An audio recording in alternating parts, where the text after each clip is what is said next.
If it passes, it would create a fundamental change in the way the United States views and treats marijuana. Our drug laws in this country as a whole are merely an evolution of common sense and compassion.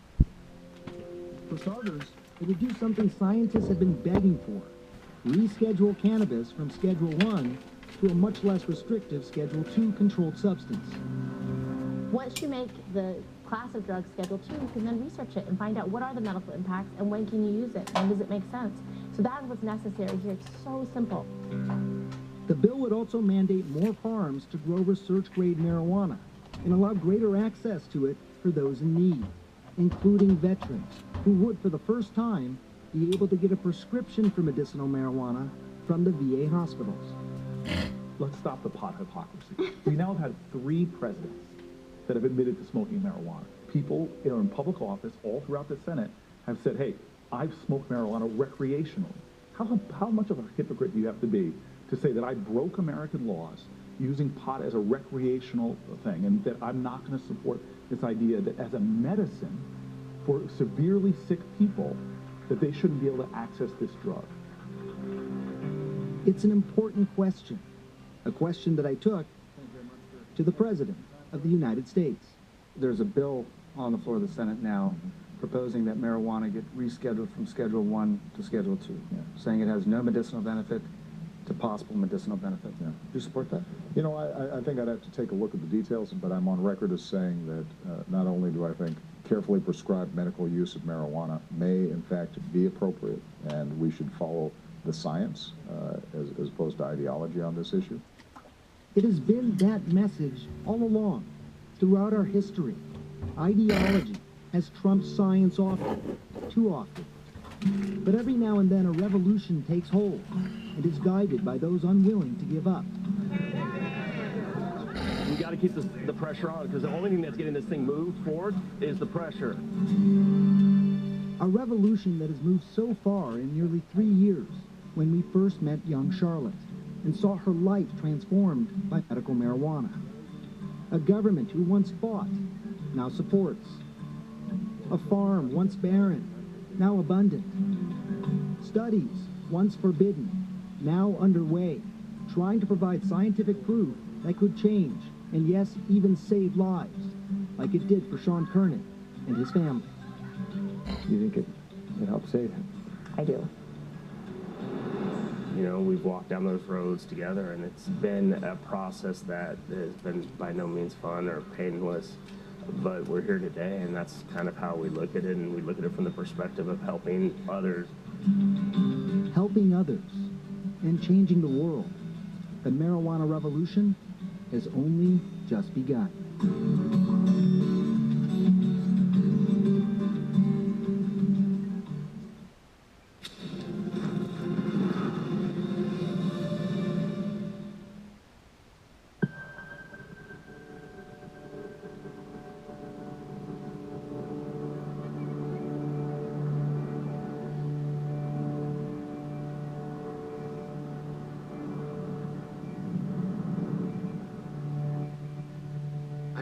Sympathy for these people. Why do you want to promote this in town? You got everything to lose and nothing to gain. They're parasites. They're pariahs. They've got no contribution to this society.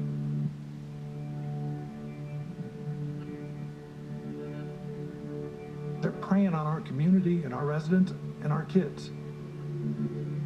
It's going to end badly. Pressure is on. I mean, one mistake, and it's all over. We're headed to Buena Vista, Colorado.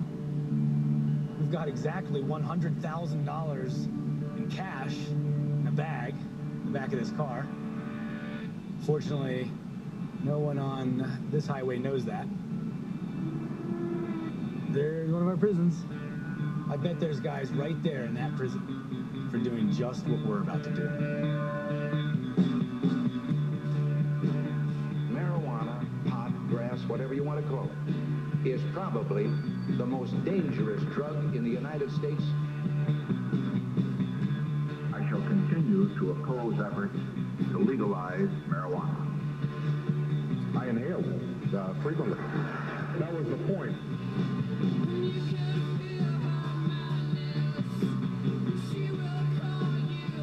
What we're doing now is creating the next big tobacco of our time. This is a highly regulated business. We're talking about daylighting of black market activity. We are on the cutting edge of a brand new industry. This is absolutely the next gold rush. This is the green rush. Now the dominoes are falling, especially when they see the economic revenue. There's $2 billion to be had next year. I plan to take more than my fair share.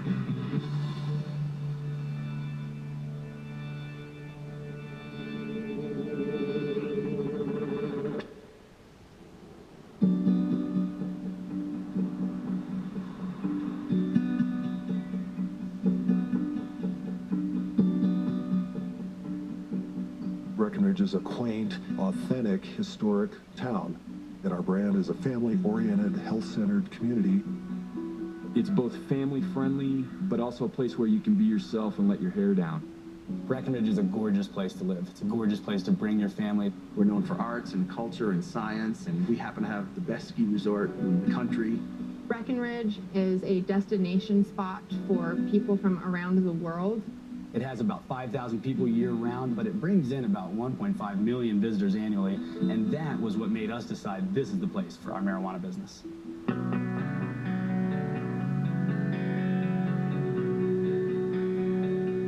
This is the Breckenridge Cannabis Club.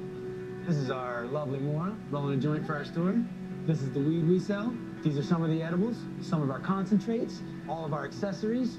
We sell weed-infused sodas, weed-infused candy bars.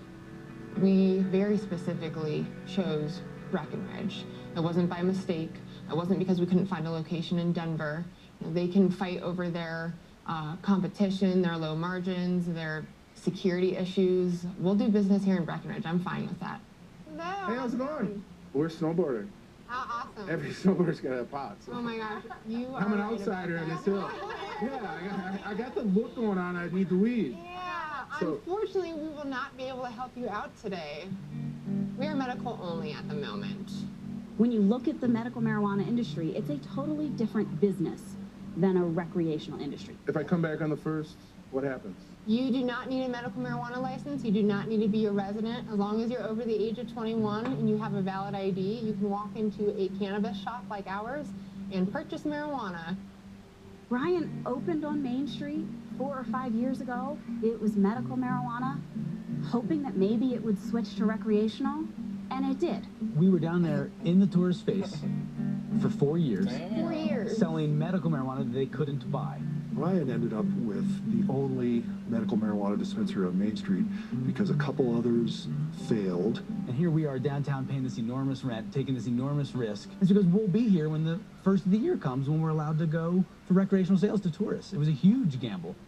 Go back, look at Prohibition in the 1920s and 30s, and then fast forward 80 years to what's happening now. A lot of parallels between the two.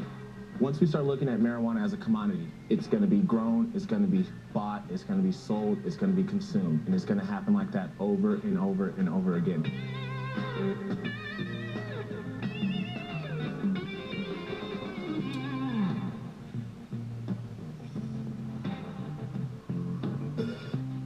We're starting off with some of the most beautiful places in Colorado. We'd like to open a store in Crested Butte. We'd like to open one in Steamboat Springs, in Vail. Different states, different countries. I want the Breckenridge Cannabis Club to be a household name. A lot of people made money selling picks and shovels during the gold rush. It's the green rush. All right, there you are. I would say there will be 3 to 5 billionaires minted in this industry in the next 3 years.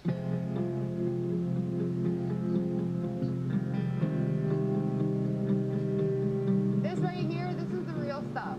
You're not gonna find this on the street. This is top quality, organic bud. In 2009, when we first started, we started off very small. We were growing in a garage.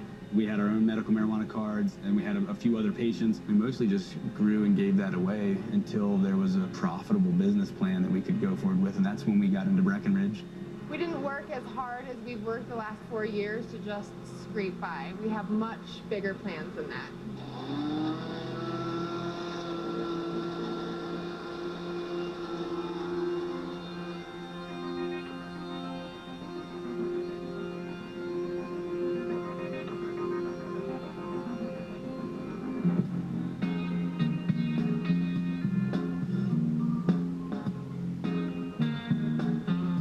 headed to Buena Vista, Colorado. Check out a friend's greenhouses. We're going to be buying some marijuana from him today, a large quantity of marijuana, as a matter of fact. Hopefully it gets us through the first 2 months.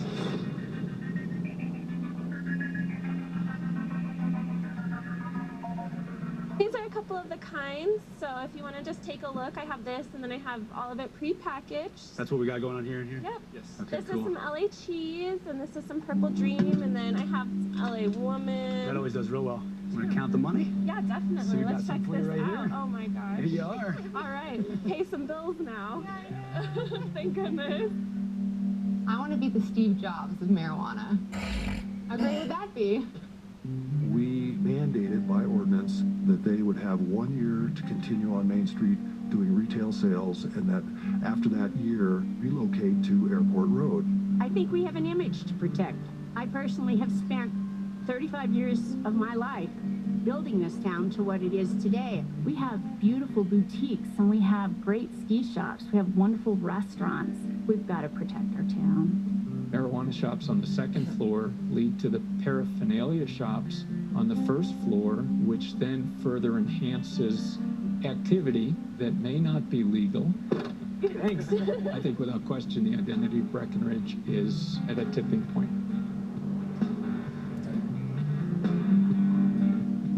You know why I love Colorado? I'm driving pounds of weed back to my marijuana store in my Subaru. And it's totally legal. Owning a business is tough, and some people love to point that out. I really don't see you as a business owner. More of a business worker.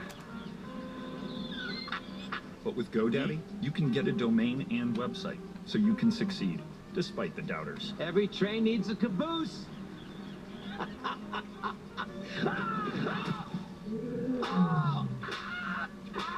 Get your .com or .net domain website and email starting at $1 a month at GoDaddy. Denver International is one of the busiest airports in the country. We operate just like a city, and that takes a lot of energy.